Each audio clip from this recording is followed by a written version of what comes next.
I didn't want to tell John about the deal we made with Mr. Smith. We had already dragged him into enough trouble. When I got back to the dorm that evening, I found John playing video games like nothing had happened. "Yo, you're back." "Yeah," I replied, "just tired." We talked casually for a few minutes, but I kept everything to myself. The next day, the finance boys and I returned to the underground court to book our game. Most people laughed when they heard we wanted to compete. Nobody believed our team could beat anyone down here. But we were fresh out of a tournament we almost won. Even without John, we had learned a lot from both his presence and his absence: teamwork, respect, sportsmanship, and most importantly, friendship.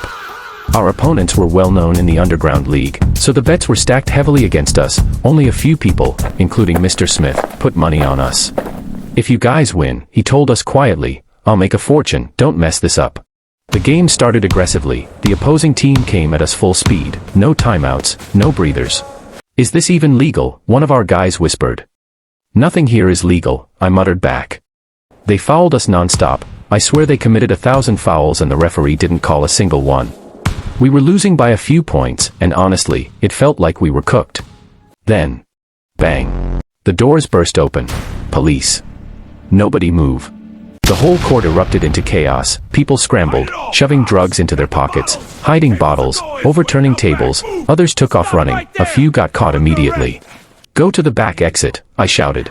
We knew a small door at the rear of the building, so we sprinted toward it and escaped into the alley behind us. The entire place was swarming with officers, inside and outside. We hadn't snitched on Mr. Smith, so the police must have been investigating him for a while. By the next day, news spread that he'd been arrested and had lost his job at the school. With him gone, it felt like John's chance of getting his sports rights back was gone too. I finally told John everything: the deal, the court, the match, the police raid. He stared at me. "You guys did all that, for me." "We were just trying to help," I said. He shook his head and smiled a little. "You shouldn't have, but, thank you." A few weeks later, the school introduced a new sports disciplinary officer, Mr. Thompson. During an assembly he made a huge announcement. "All sports cases from the last 5 months are hereby pardoned. The students involved must complete 1 month of community service and then return to the panel for reinstatement." When John heard it, he nearly jumped. "Bro, I can play again," he yelled. "About time," I laughed. Finally, no more risky plans, no more underground adventures. We ended that evening the same way we started the month, playing video games in the dorm.